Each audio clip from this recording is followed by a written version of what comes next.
the last few times I've done delivery order, um,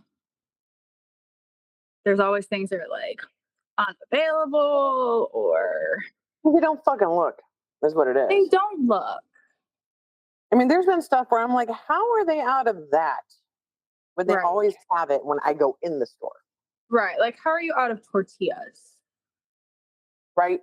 You're not out of tortillas.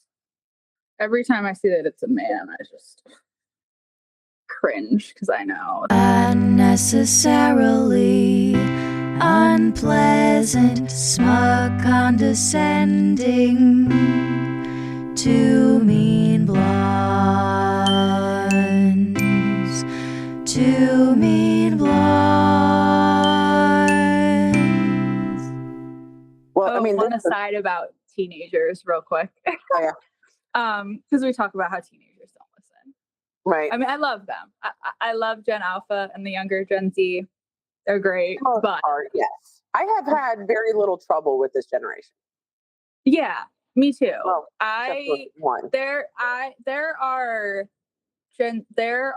younger Gen Z and older Gen Alpha that I have that are, they're like late high school. I have more respect and faith in them than I have for a lot of my fellow millennials. Yeah, they're young, but they've got things a little bit more together than I will say. There are outliers.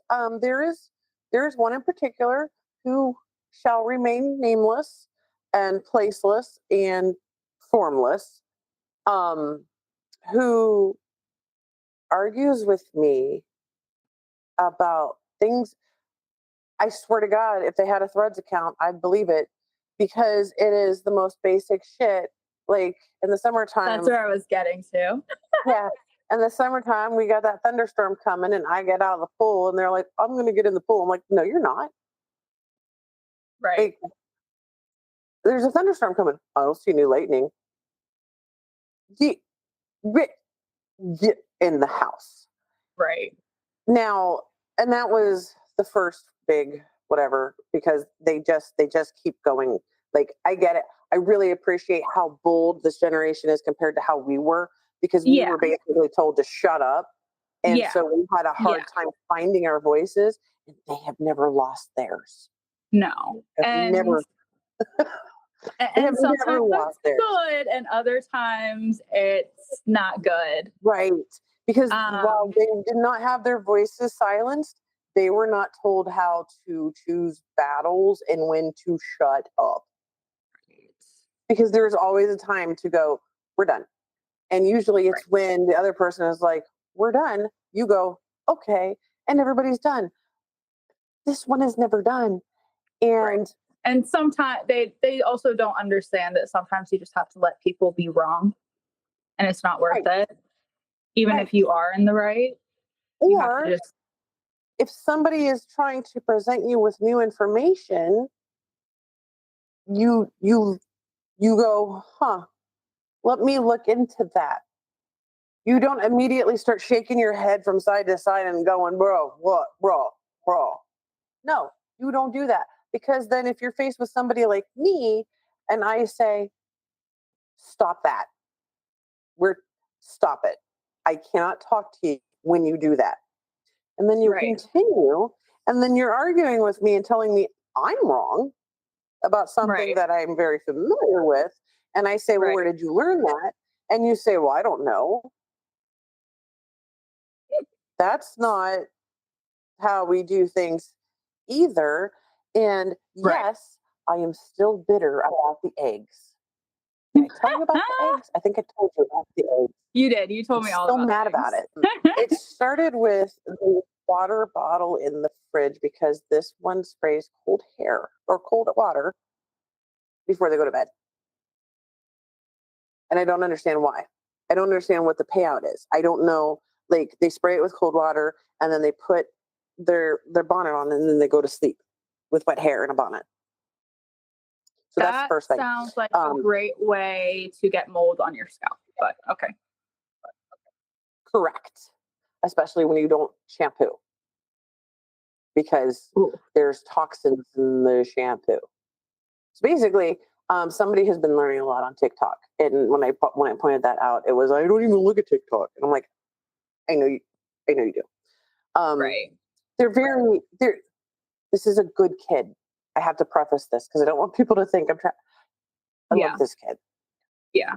Super sweet kid. Anything I ask, there's just some things that need fine tuning. But then it somehow morphed into they're always buying organic stuff. And I said, organic only matters on the outside. It does not matter on the inside. And it is a marketing scheme. You're paying extra for basically the same thing that you could get for less money. You're paying for the label. That's it. Mm-hmm.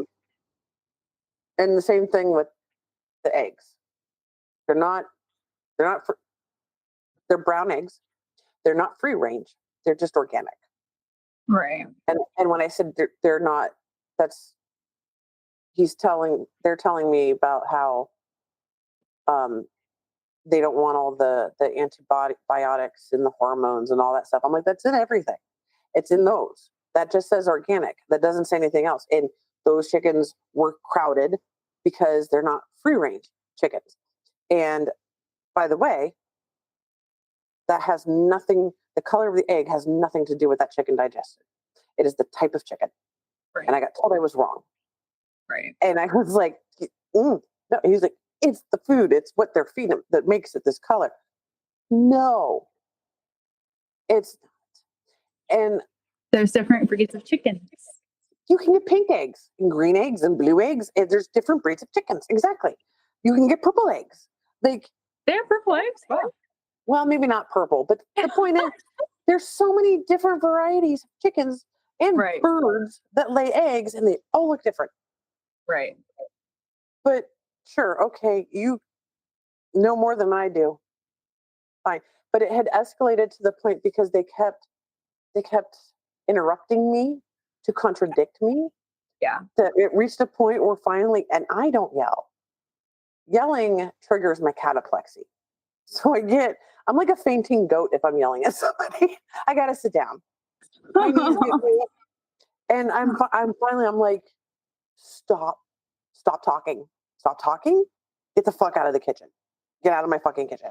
Because at one point they're like, you think that you get the last word because you own the house. And I went, yes, I do. Get the fuck out of the kitchen. I don't get angry often. I don't lose my cool often, but it was like when they just I love that energy, and I hope they learn to direct it to the right things someday. Because I don't want that. I don't want to kill that. I don't want to kill that. Yeah. I just don't want it on me. Right. Yeah. Yeah. So my son, he's not quite a teenager yet, but he's technically a preteen. He's very smart. Little tween. Yeah, little tween.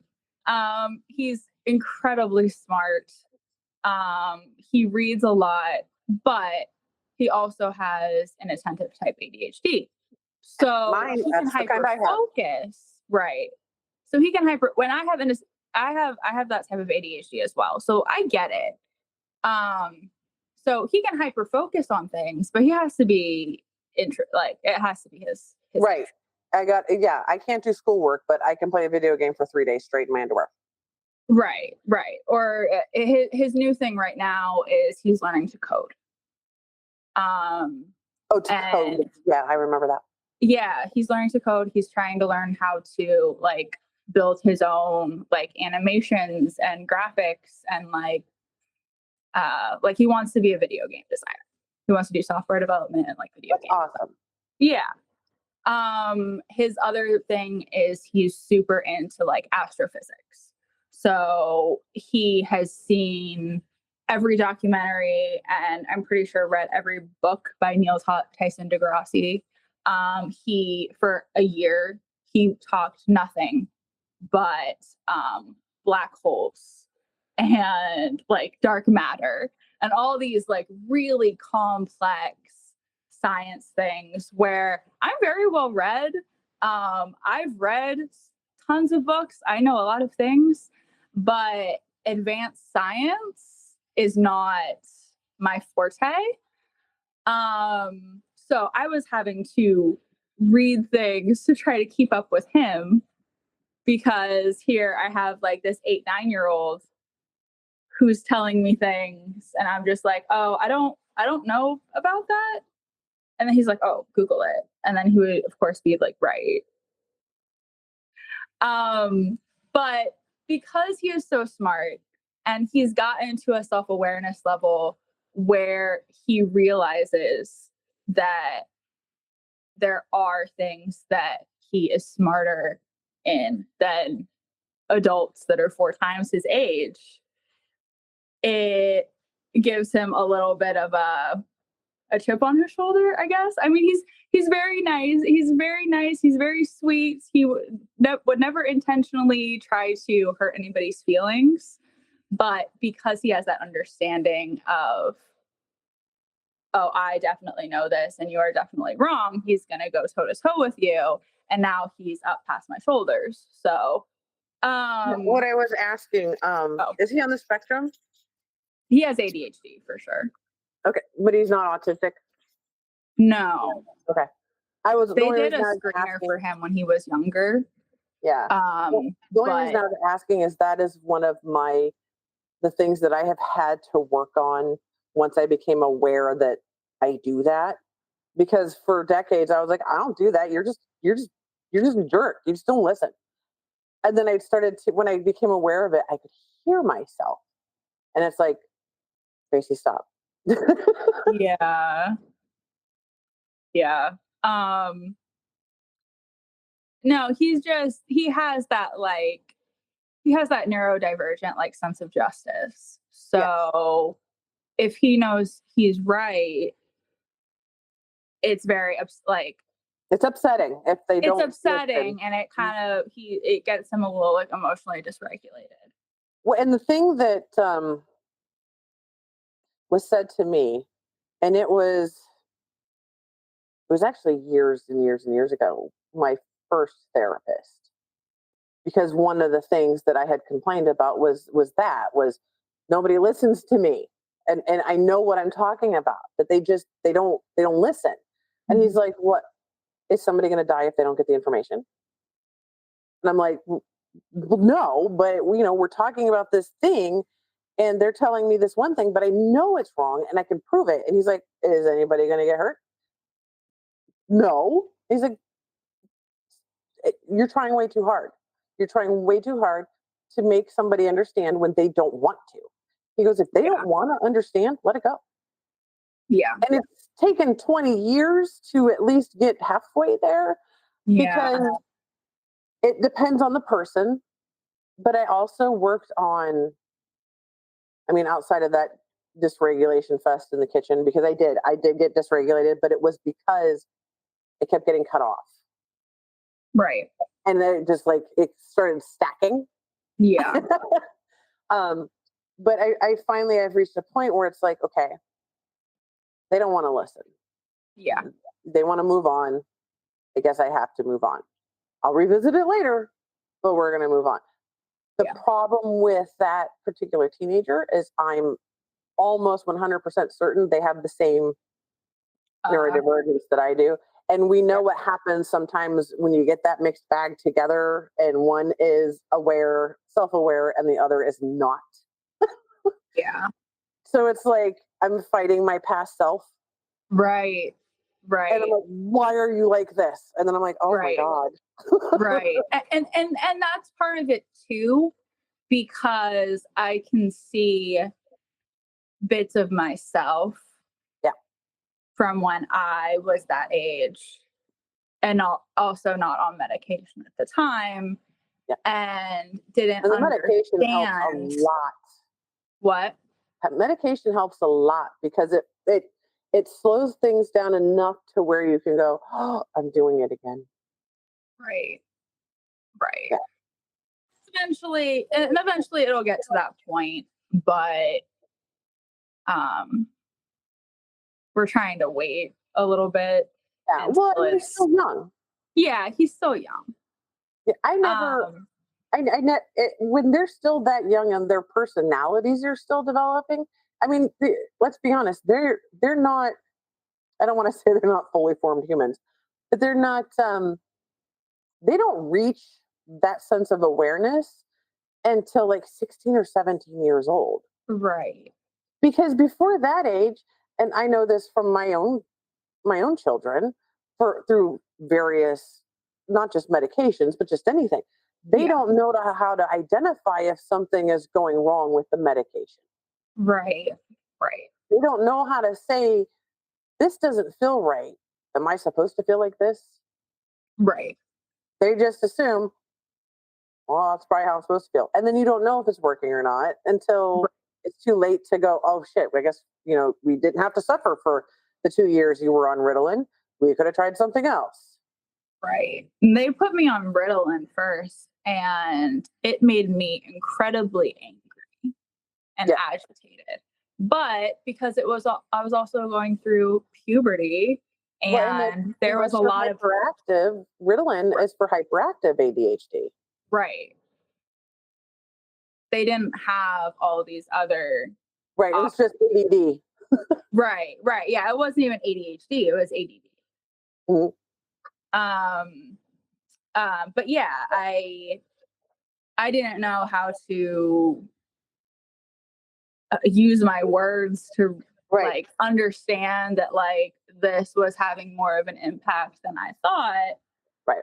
Because I was also getting my periods, and like there was a lot of other things going on with just the cult stuff. And am I sad because of my situation? Am I sad because of my hormones? Or am I sad because my brain makes me sad?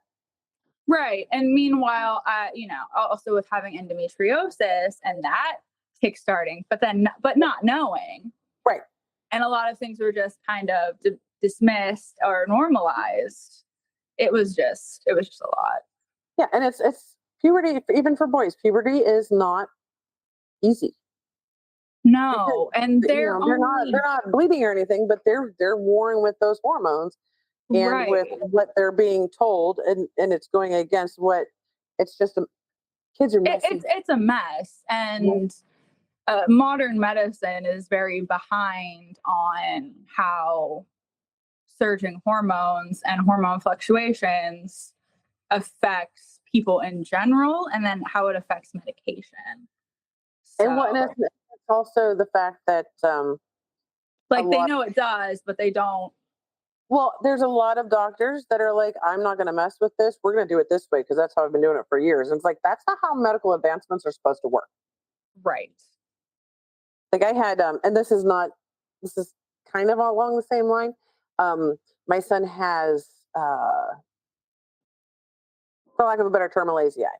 He got it from me. I got it from my dad, which is where I think I got the autism and the ADHD from. Actually, I think I got the ADHD from my mom. Woo. But she does not have the A or the inattentive. She has the H. But we got the lazy eye. He has my eyes, but in reverse. My left eye is the lazy eye. His right eye is the lazy eye. And it started when he was like 4 years old. I was looking at him, and that's right about, or maybe 3 years old, right around the age where they actually start focusing. Mm-hmm. Because, infancy to toddlerhood, they're still not seeing real well. There's growth there, development. The one eye started to turn in, and he would look at me, and it just got worse over a period of time. And so I finally took him to the pediatrician. I was like, you got a wonky eye. I don't know. Mine never did that. Mine's only when I'm tired, and his was all the time. And I would be like, you got to blink, and he would blink, and it would straighten out. So I took him to the pediatrician, who sent me to the eye muscle specialist, they were great. They were going to do like an eye therapy to strengthen that muscle. And if it didn't work, then they would talk about surgery. I was unmedicated at the time. This was before it became an HMO thing, and it was all under one thing. Right. So I didn't have an out of pocket for this, but I did have a limited network. Yes. Yeah. But I lucked into somebody that was great. Well, when I got on private insurance, that network changes, obviously. Yeah. And I had to go to this man that was in town, who is actually still in town, but it's no longer the same. It's a different company Okay. or it's a different medical group or eye medical group. And he's not the head. He's just there. Okay. But he's very Christian centric. Ah. So like I'd sit in there and he's like, just look at the hat while I'm looking at your eyes. And it says Jesus really big, like one of those. Yikes. So I take him there because he's also an ophthalmologist, not just an optometrist, but he's Right. not the specialist that we had, but he can still do those things. Right. I can't remember what it's actually called, but the eye specialist specifically works with things like lazy eye, and they Right. have new treatments and therapies. An ophthalmologist who's in his 70s and wears a hat that says Jesus still treats it like it's 1984. Mm. So we're going to patch the good eye. We're going to dilate it and patch it for however many hours a day Yeah. to force the lazy eye to focus. Right. That doesn't work. Right. And I don't know if you've ever had to put dilating eye drops into the eyes of a 4-year-old. Good luck. That sounds Literally, it was so bad because he would scream. Like he would scream. And I'm like, I can't do this.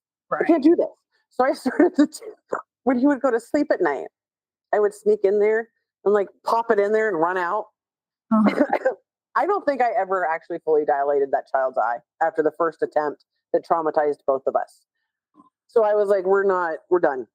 I'll find a different doctor. We're not doing this shit anymore.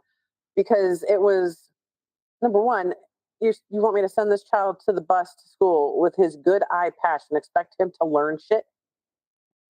Right. So then my son got bifocals because the next one we went to was like, we don't want to do it that way. We want them to work together because what's going to happen is this is going to overcompensate. This is going to get lazier. And then all of a sudden, whatever. Right. So he had bifocals at like 5th or 6th grade. But it was funny because I couldn't, obviously, he got Medicaid through his dad. So he got the Medicaid bifocals. So it's the line, the little crescents. And he was so cute. I was like, oh, little man. But at 21, I don't notice it. I don't notice it at all. But he's the other quirks that I have. I don't even know how I got on the eye thing, to be perfectly honest, but that's ADHD for you. Yeah. He does show signs of the ADHD. Mm. My daughter, she struggles with like anxiety and depression, but that is, I think that is situational because there was a lot of turmoil when she was younger that she had to go through, but she's been doing therapy and all that stuff. But that anxiety it doesn't go away. No. The thing that I've noticed is I have yet to meet somebody that has anxiety from trauma that it's cured. But my anxiety is almost gone because mine was due to being untreated for the ADHD and the autism. When you don't have an awareness of, let me walk that back. Before you have an awareness of, ADHD I was diagnosed before, like when I was with a teenager. Right. But I went unmedicated for a very long time because they also tried to diagnose me with bipolar type 2. And then I had another one that was like, yeah, and you have CPTSD. And I'm like, I'm fine with all of my trauma. I'm not struggling with that. It's the other things that are a problem. Like, it's not me. I'm not the problem. But I went through the medications for those that didn't work and they made things worse. Like Prozac made me homicidal. Remeron made me homicidal. Zoloft turned me into like a drooling zombie. Like, and I would stop taking them because I didn't like how I felt. Right. So I went unmedicated for a very long time. And so I had the masking when you, but I would still get into trouble because here I am working and trying to support my children and trying to do what I do. And I'm getting in trouble because I can't stay awake during the day. I can't sit and watch a movie. I can't sit and watch a movie. I can't sit in a board meeting I can't sit at my desk and enter orders, and I'm getting in trouble, and I'm Right. getting written up, and I'm getting sent home, and I'm being told if it happens again, I'm going to get fired. That's happening. Plus, I am very oppositional to authority. So any boss I've ever had, if it's the wrong boss, it's not going to work out. Because Right. I did have several bosses that were understanding up to a point, but they would say, "You, I need you to stop arguing with me. I need you to stop." In fact, I had two bosses that I have adored, and they basically gave me my work ethic. And one of them was, I love him. He's like Mhm. another dad. But at one time he said, "Men don't like it when women talk to them like they're men." And I looked at him and I went, "That's one." And then another time I had asked him for a raise, and it was shortly before my second marriage. And he pointed to my engagement ring. He goes, "You got that? Why do you need money?" I mean, this isn't a hobby. Oh my I don't God. come here because I need something to do. Right. But what his name was Dick, by the way. Of course. And he would, and it was funny because there was one time, because he would come out of his office and say, "I need this done, I need that done, or how are we doing on this or whatever," and I would answer him.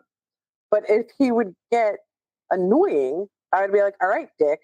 And so one time he went, "I don't like it when you say it like that." I'm like, "Well," but Isn't that your name? right.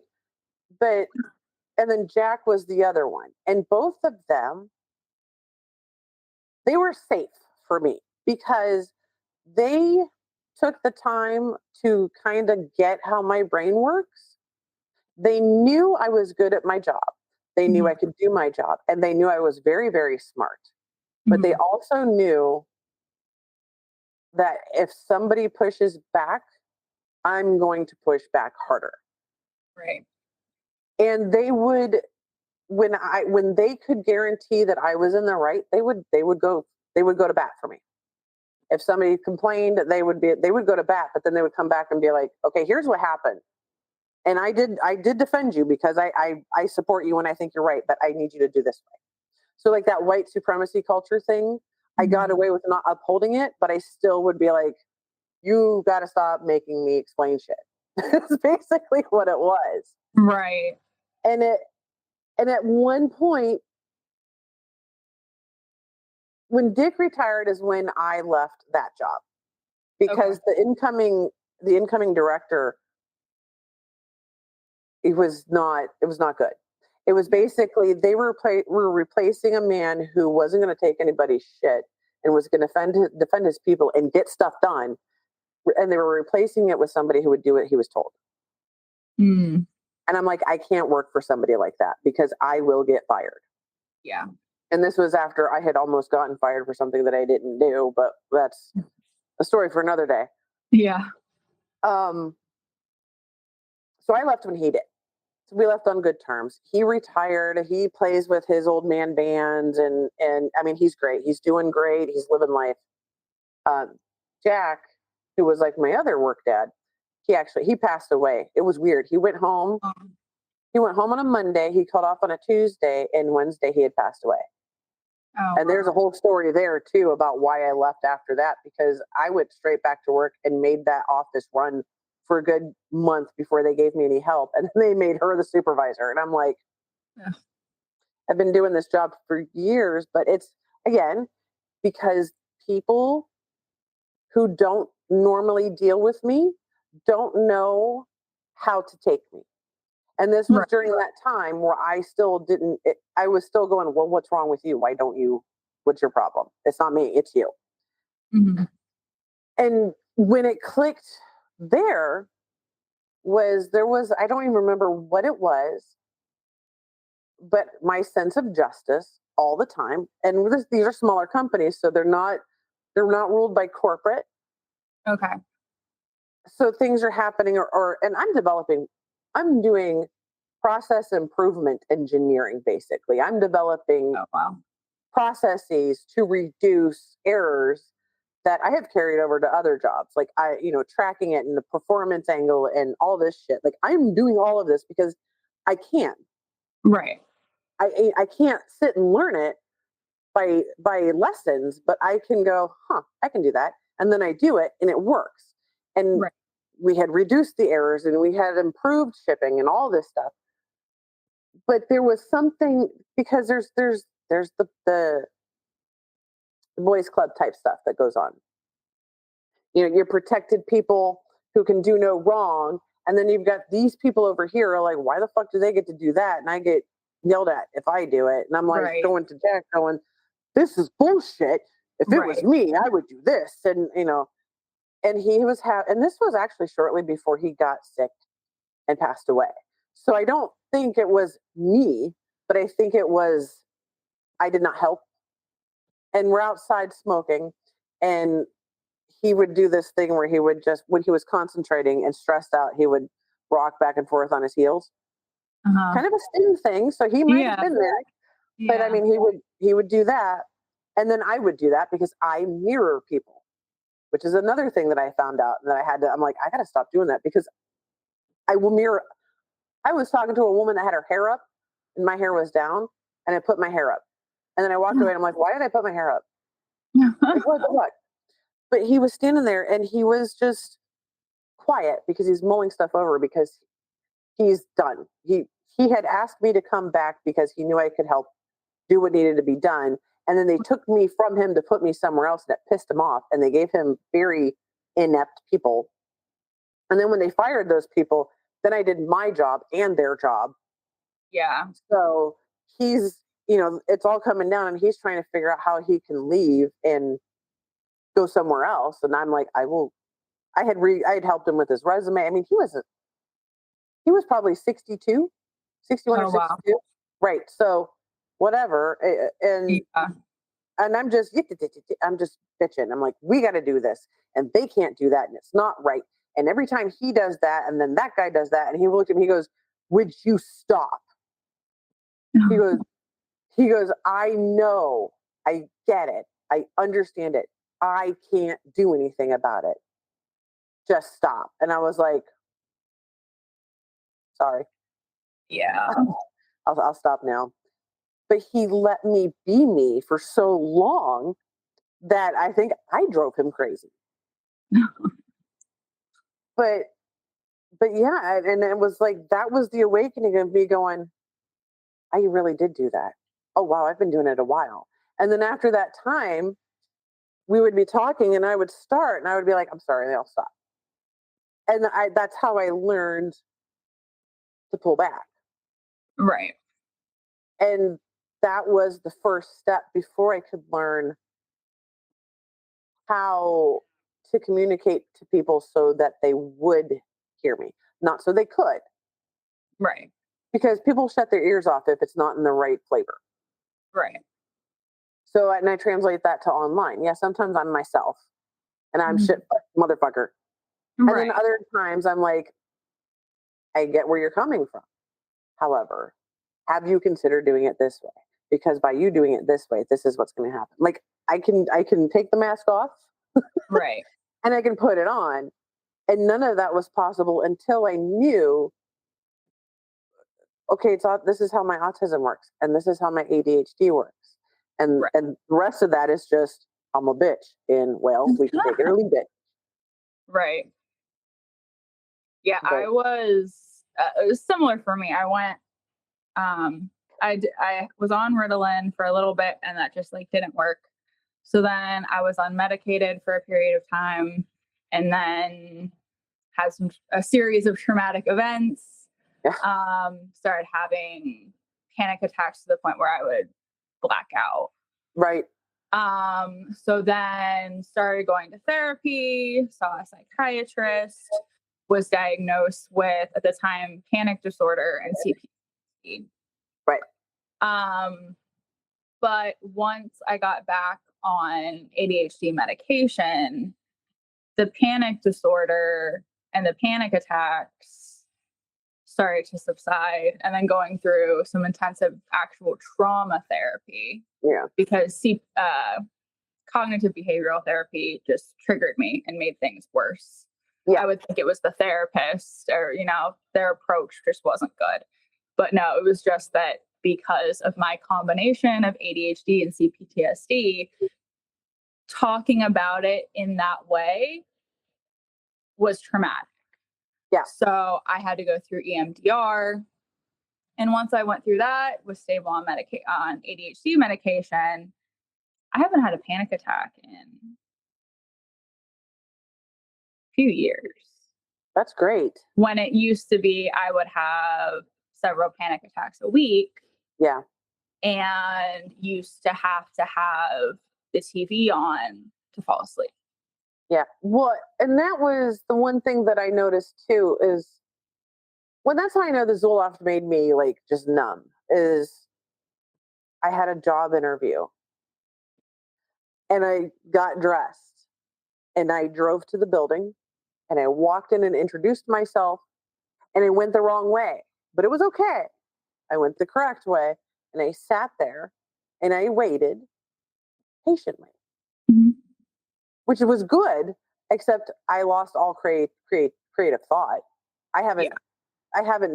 I'm still creative in spurts, but not at the level I was before that run of medications. Mm-hmm. And then unmedicated, I was diagnosed with a generalized anxiety disorder because I can't go out in public by myself. And for the longest time, I thought I was afraid of people. Like, not like of being attacked or anything, just afraid of the existence of other people. Right. But it was explained to me, I'm afraid of being perceived. I don't want to be seen. Yeah. I don't want them to look at me. Like I still ask my mom, but I enjoy having a partner when I go shopping. Right. I went with my sister once thinking it would be like when I went with my mommy who takes care of me. Yeah. And I wanted to go look at a thing and she wanted to go somewhere else. And I'm like, well, we'll go there and then we come back here.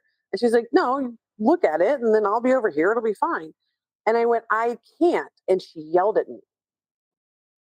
And it humiliated me because now you're telling everybody in this store that I can't exist in this space by myself.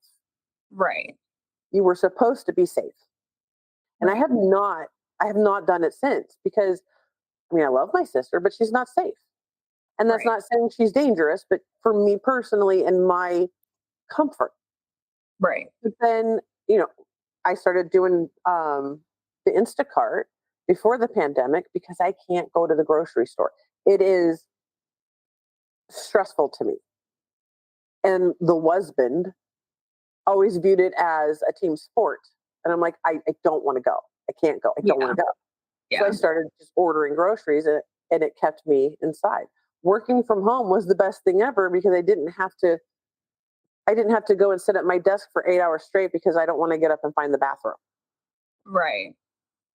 When it was explained to me that my anxiety is a manifestation of the untreated ADHD and the unidentified autism, and then I started working on the autism and I got the Adderall prescription, which kept me from falling asleep at work and driving a car. Right. I'm suddenly anxiety free. Right. I'm like, wow. So this is what I wish somebody would have told me that sooner, right?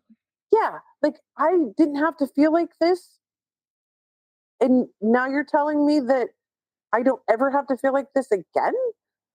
I hate everybody that failed me. Right. But I'm glad I found it. Yeah. So I never had full out anxiety attacks. Like I didn't have it was just the fight or flight. Right. And even still, like going out, you know me, I cancel all the time. I reschedule all the time because even still, that part of me, that's not the ADHD part of me. That's the autistic part of me. I don't want to do it. I don't want to deal with it. I don't want to have to deal with people. I don't want to.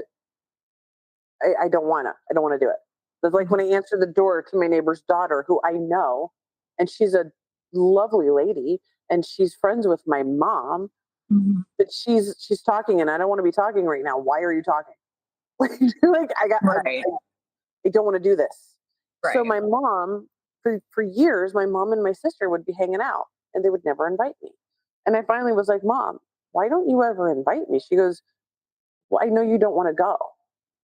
And I was like, I appreciate that, but I want you to let that be my choice.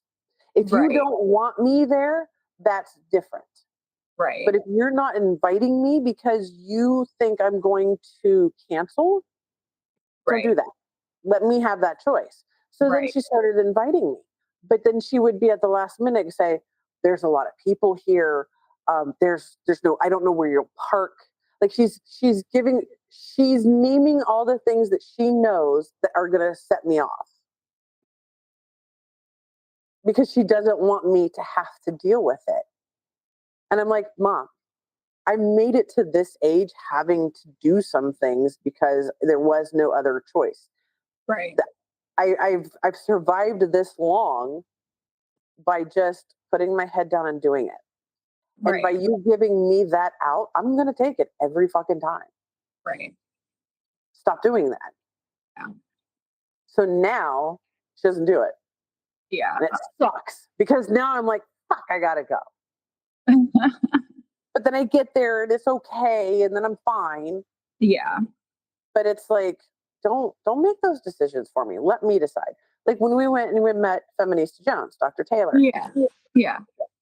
I was out of my mind for an entire week. And people are always like, some big event's coming. Are you excited? No, I don't get excited. I don't get excited for anything. I'm like, it's going to happen or it's not going to happen and we'll just deal with it. It's fine. But for that one, because she's been such a figure for me, and I know you too, but I've learned so much from her. And I admire her because she's it. That's all I can say. She's it. Right. And we're blessed to be able to know her. Yes. And be living at the same time. Right. And for her, somebody of that and this is where imposter syndrome comes in. For somebody of her magnitude to say, I'm still coming because I want to see you guys. She considers us friends of whatever level. That to me was like, what am I going to wear? How am I going to do my hair? Holy shit. Which shoes can I wear? What am I going to do? I have no idea. I don't want to fuck this up. Like I wasn't excited. I dreaded it. And the whole time I'm like, I can't cancel. I can't cancel because I'm not likely to have this opportunity again. I don't want Katie to go have fun without me with her because that's not fair. And if I cancel it and I say why, I know she'll be like, it's okay, I understand. But she's still going to feel some type of way about that because I canceled. Right. And that's why meanwhile, as soon as we got out of the elevator and saw her, it was like I've known her my entire life. Right. Just like instantly welcoming, instantly at ease. Just her energy is amazing. I keep telling people, I'm like, because they're like, well, what was it like? I'm like, she crackles with energy. Oh, even when she's just sitting there observing, she is all there. She's it. She's all Aries. Like, absolutely. And it's like, it was not a long time, but it was the best time I've had in a while. Oh yeah, absolutely. Like there were so many things about 2024 I even that were awful. In the middle of the road and fell on my knee, and I'm like, go on without me. But then there were some amazing highs, and that was one of them. Yeah, getting tackled was, Sorry. I'm glad you didn't make her. I'm glad you didn't make her catch you. But yeah, Well, and it's just the first time meeting you, I wanted to cancel. But I'm like, no, because she's not going to understand why I'm canceling. She might say she gets it, but she's not going to get it. And I got to stop being a big baby about shit and just go because it's one person. I'm not walking into like an arena full of people and having to introduce myself to all of them. That's a nightmare. Yeah. And it was funny too, because after that moment of where I tackled you, and I'm very sorry. But then we get into the car and I'm like, hey, like just like disclaimer, like my ADHD, like I mean, like I still have like anxiety, but it comes more from a place of like PTSD and like an overcompensation of making sure that I'm safe. Right. So for me, I'll have more of maybe like the fawn response, or I just talk way too much. And so I was like, hey, just like, by the way, I might talk your ear off, and it's just because like this is new. So if I get annoying, just, stop me. And I'm the one that I just listen. Right. And so we had that moment, and 5 minutes in, we're acting like we've known each other forever. We're best friends. It was never awkward. It was never weird. No, it wasn't. And that's how I know I'm meeting the right people. Right. Because not everybody's going to get us, and that's okay. Right. And it's like square pegs, round holes. You just have to find the square hole. Right. And I found the square hole. Sorry. But yeah, so, and that's the thing that I've noticed too is, and there's people that are like, well, everybody's neurodivergent now. No, we all hyper focus on the internet. That's what happened. Right. And now they're hyper-focused coming out with all these articles about how late Gen X and millennial women are like the lost generation of women, because so many of us have ADHD or autism. Because when we were children, those were only boy disorders. Right. But because we didn't present with hyperactivity, and we were able to mask well enough to fit in, and we weren't like the Rain Man. Right. And it wasn't taken seriously. Right. I've stimmed my entire life, and I didn't realize it until it was pointed out to me, because I do this all the time. All the time. When I'm walking, it doesn't matter. When I was little, my mom, she keeps her nails painted. Her nails have always been long and painted. And that was my comfort. Even when I was like 13 or 14, I would just reach over and grab her nail and just pet it. Right. Because it was smooth. Right. But yet I don't even think they looked at us, because boys, and especially if you're really smart. That's another thing. Yes. If you're, I always had straight A's. I was tested when I was in first grade because of the hyperlexia. My reading level was at 12th grade, when most adults can't read past a 4th grade reading level. Mine was a college level. So it's like, oh, you're fine. Yeah. Mine was a college level. I have all, and this is the funny thing, because I tell everybody this, because I'm like, I'm bad at math. And they're like, well, you think you're so smart. Yeah, but I'm bad at math. I have always been I'm kind of the opposite of you, because my hyperactive, or my ADHD was very, very, very inattentive. Mm-hmm. You start talking and I daydream all the time. And I still do it. And I have since I was a child. I'm riding unicorns or fighting zombies in my head while you're trying to tell me what I'm supposed to be doing. Right. And that obviously got me into trouble a lot as a child. But my English scores, English class, reading class, mm-hmm. were always A's and B's. Always. I would always get D's and F's in science and math. And it was not, and it's not because I can't get it. It's because it doesn't interest me. I don't care about math. I've never cared about math. I don't want to do it the way you tell me to. Because Right. what if I can do it this way and get the same answer? Why the fuck does it matter? As long as the answer matches, like that drives me nuts. Show my work. Why do I need to show you my work? So I would just not do the work. I had a math class my senior year, but I had already earned the math credits I needed to graduate. They stuck me in there, so I didn't have another study hall or something. I don't know. I slept the entire year. That was the class that I slept in, and I failed it. But it was the one F you're allowed to have or something and still graduate. Like I graduated with like a 1.0. Like, Oh, wow. literally, it was like 1.4. So it was bad. And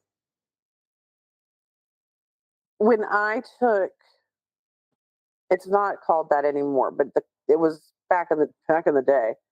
I've been a college student for 20 years because I never actually withdrew. I just stopped taking classes. Okay. The compass exam. Oh, yes.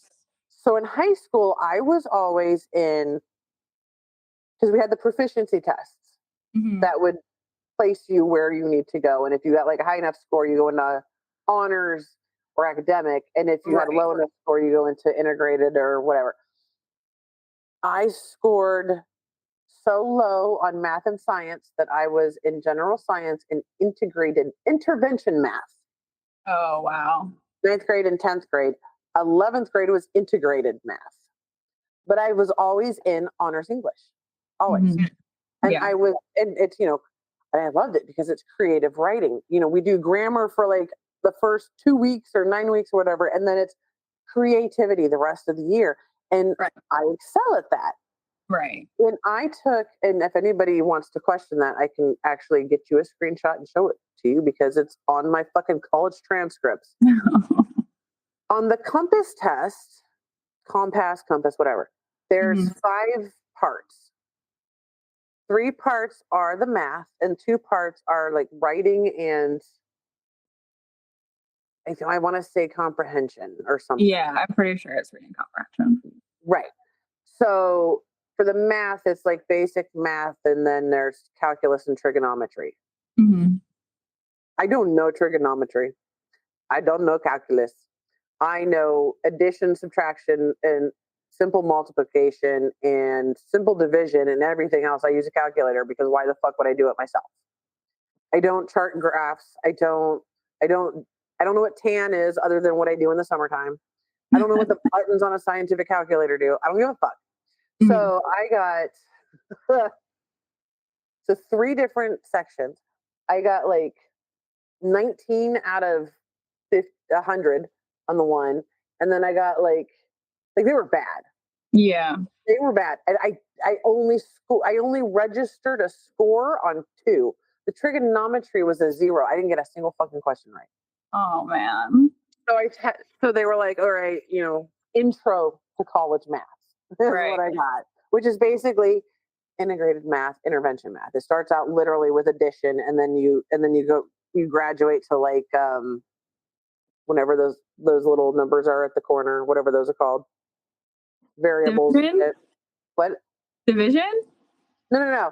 Like 5 squared or 5 to the 5th power or something like that. Oh, okay. Square root and like. Yeah, so like the one homework assignment I had to do, even though the answers are in the back, I was like, I got to see if I can do it by myself. And like it was like 5 with a 2 or a 2. It was a 5 with a 5 or something, and I put the answer as like 25. But it wasn't whatever I had put.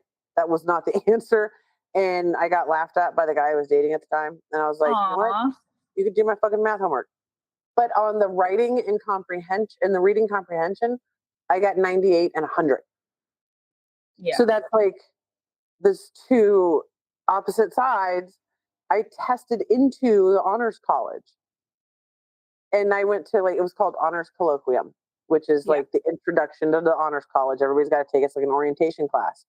Okay. And my first day, I got pulled aside by the professor who was like, everybody in this class applied to it.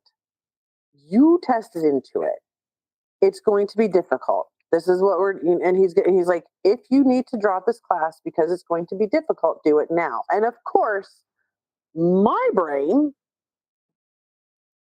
was like, oh, this is a challenge? Bet. Okay. And so Mhm. I was like, no, we're going to do this. And then I ended up dropping out. Aw. So I'm not in honors college now.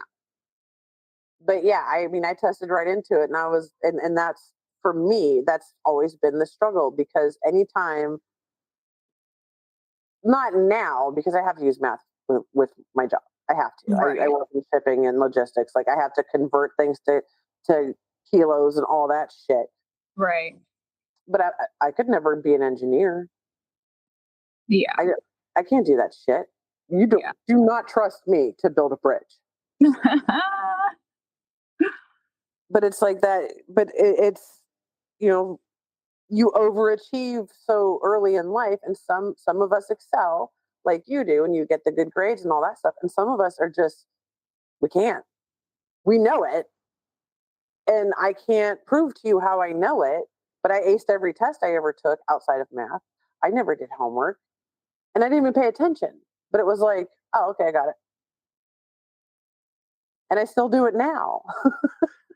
Yeah, that was one of the difficult things about transitioning from like high school to college, was that up until that point, I never had to study. Yeah. Never studied. I might have studied for 2 tests in my entire life. But then I got to college and realized I didn't know how to study. I had no Yeah. idea how to study. No No idea. idea. No one I went don't over know how that. to take notes. I didn't know how to take notes. I didn't like I didn't know how to do any of that. So that was a little bit of a learning curve. And then, because up until that point everything had been so easy, um I got my first B in journalism 201, Oh because no. um I went to conversion therapy, eventually got out, but because I missed my senior year, I had to take the GED. Took the GED, was applying to colleges, eventually got into college in Massachusetts. The journalism program, the way they had it set up was, it was a program, you couldn't just declare journalism as a major. You Right. had to apply in your junior year, Yeah. or you had to be one of like 20 students that they would let in as a freshman if your grades and everything else was high. Right. I was one of those 20 students that got in, Nice. but Oh no. I didn't know how to study. You're right. I didn't know how to take notes.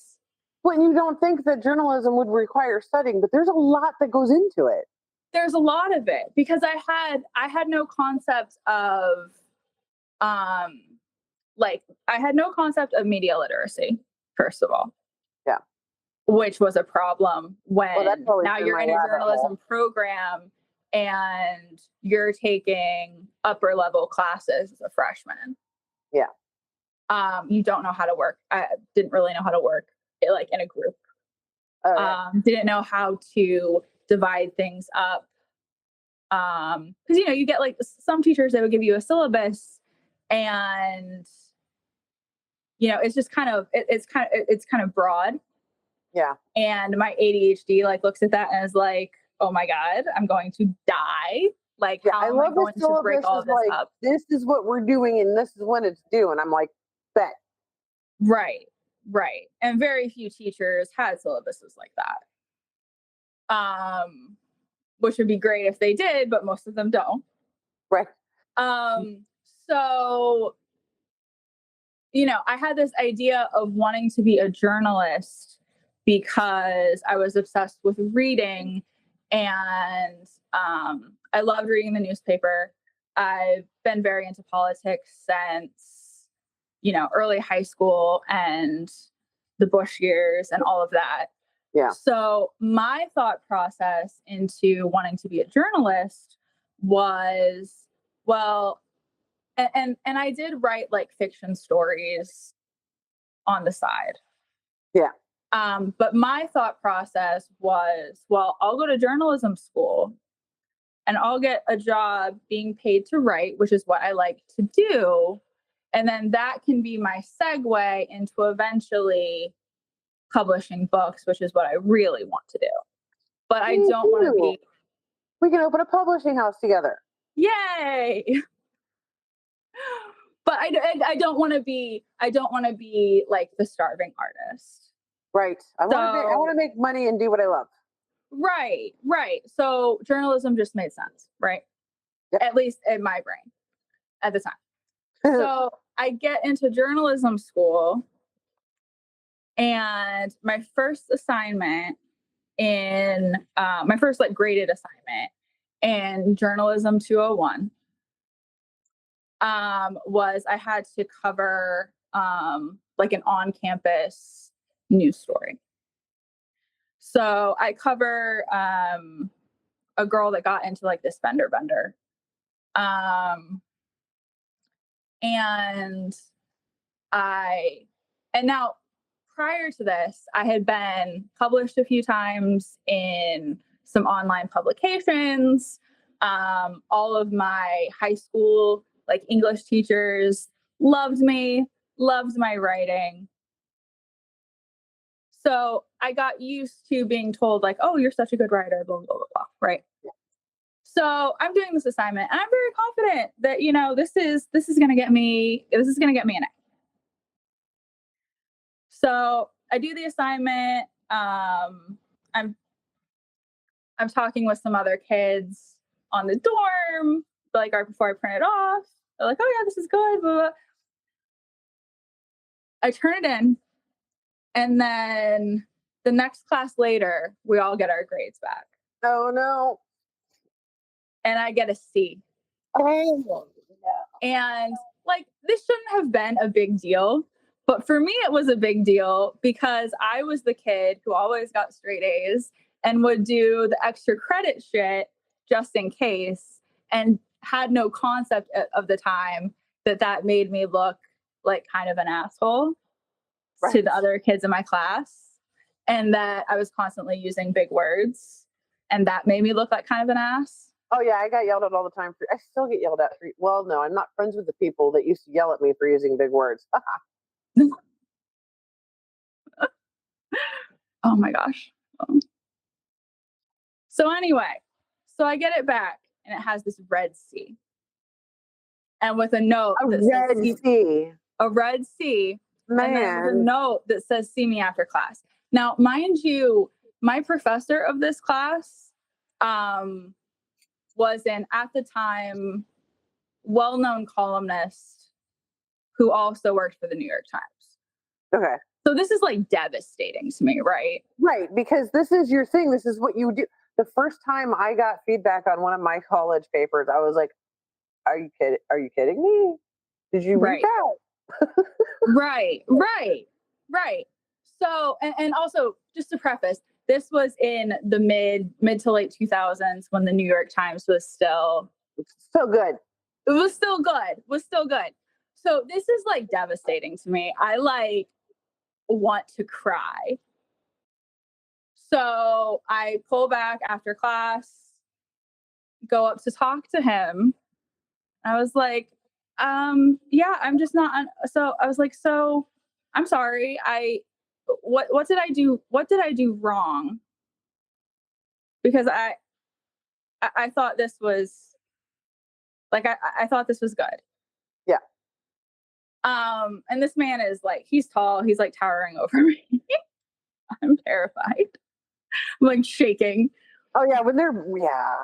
Yeah. I mean, like, yeah. And this is a guy with, published clips in the New York, like this is, whatever. Right. So he was like, yeah, so, it's not that it wasn't well written, but in journalism, when you're reporting on a story, you have to be objective. Right. And then he's pointing out all of these words that I'm using that is clearly showing a bias, Right. has too much emotion, They etc. make you strip it all down. Right. And I mean, and he wasn't mean about it. Right. But he's just going down. You know, it's like a 2-page paper. He's going down the list, and I'm just like, oh. He's like, yeah. You know, if you actually want to be a journalist, you have to learn how to be objective. He's like, I can tell that you're smart and you know how to write, but maybe we should think about if journalism is the path for you. And I was just like, oh shit. Yeah, no, I hate that. Yeah. Yeah, I think I haven't. The problem I get is I get praise on my writing because I did take what did I take? God, I took a research writing class, college writing, which was a requirement because that's a core thing. Yeah. Creative writing, and now I'm doing research communications and public communications, and they're all writing. Mhm. And I get praise for you get it, you're describing it well, you're doing this well, and all this stuff, and they're like, but as soon as you get it, you're done. They're like, you need to go a little bit more in depth on this thing. Like my writing, when I'm writing stuff like that, I get in there and then I just kind of skim right off the top and then I'm done. Yeah. So that was something that took me a while to. I mean, I eventually got there. Yeah. With it takes work. Yeah, with learning to be more objective. But then when taking other like more creative writing classes or literature classes, that's definitely where I excelled. But yeah, when they're asking for your interpretation of something or to make a comparison and stuff, yeah. Right. And then in the middle of college, round 1, we had the Great Recession and all the newspapers started dying. And then they start telling us like, hey, you really need to learn how to market yourself and invest in a blog. Branding. You need to brand yourself. And I'm just like, what the fuck? I just want to write. Yeah. I want to write and I want to be able to pay my bills. Exactly. So then I dropped out and then I segued into, I worked for the healthcare industry for a bit until that burned me out. I was a piano teacher for a while. Oh, can you teach me piano? I could, yeah. I have a keyboard. Oh. I have a keyboard and I have a ukulele. Maybe we start a band. Yes, let's do it. Let's get the band back together. Yes. But yeah, and then I've done a lot of community organizing stuff, and then I just kind of got pulled back into what I originally like went to school for with like a slightly different updated flair. Yeah. But it took me a while to understand that like I didn't have to like make myself sick over getting straight A's. Right. And it's okay to have multiple interests. It's okay to compartmentalize different things. Right. I didn't have to have it all figured out at 19. And that's a lot and that's the thing that like when my daughter started college and she's thinking of all these things, she's doing all this. That's a lot to put on. Essentially, they're still a child. Right. Like You when don't, I your tried, frontal cortex isn't developed. right. I graduated high school and I was like, I don't need to go to school. I'm going to go work in a factory. Because at that time, you could go and work in a factory and still maybe get a car and an apartment Yeah. in this area. I made Yeah. $6 an hour and had my apartment in my car. I never had money because I did a lot of drugs. But, you know, I'm 18 years old and I'm out here living on my own and working full time in a factory. I looked at my kids and I'm like, what the hell are my parents thinking? Letting me do these things like I'm a big grown person. Right. And I was not a big grown person. Right. Oh, fuck. Oh. I'm sorry. I'm trying to. No, I it's got, okay. speaking of college, and I'll probably keep this in the episode because I figure I'm guessing this episode is about neurodivergence in college. Yeah. That's okay. We needed to have a neurodivergence episode. Yeah. The Well, internship. because I think also too, like as a neurodivergent, especially as a woman, I think it is normal for us to have like our cards in a bunch of different hands. Yes. And We never that's have our eggs in one okay. basket. That's fine. And I wish someone would have told me when I was younger that it's okay to want to write fiction, but also maybe want a journalist. And it's also okay if you have all these political interests and you want to make a difference and you want to be a community organizer. And, you know, up until about 30, I had a little bit of a complex about like, I've done all these different things and they don't seem to connect. And I still need to go back to college and finish college. And this makes me feel some type of way. Like, what was I thinking? Have I just like wasted my entire 20s? Yeah. But now I see how that all of those things worked together. I couldn't see that at the time, but they did and they do. And now I'm on the path that I wanted to be then, but it wasn't as much of like a divergence as I thought it was. All of those things ended up working together in the way that they should and got me to where I am. Yeah. And I think especially like the whole rejection sensitivity thing that also goes along, especially with ADHD.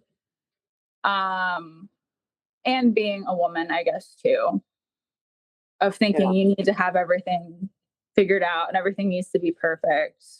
And you better be good at your job, and you better keep your house clean, and you better be good with your kids and get it all done. You better be perfect at all the things and do all the things. Meanwhile, none of us can do all the things. Right.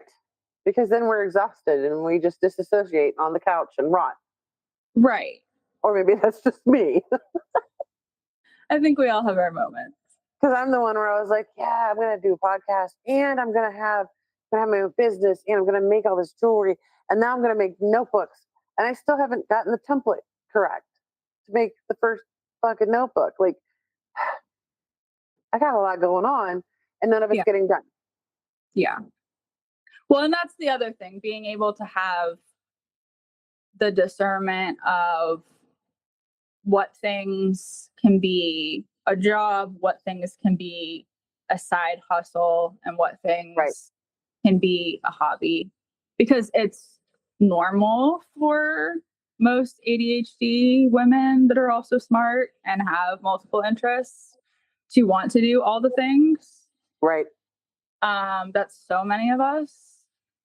And it's okay if some things are just for us. It's okay if some things are just good enough. That's one of the other big lessons is it's Yeah. okay for some things to just be good enough. Well, and that's all about giving ourselves that permission, because it's not going to come from somebody else. Right. I mean, it does come from an outside source, but they can't do it for us. They can't. It can just sound like pandering.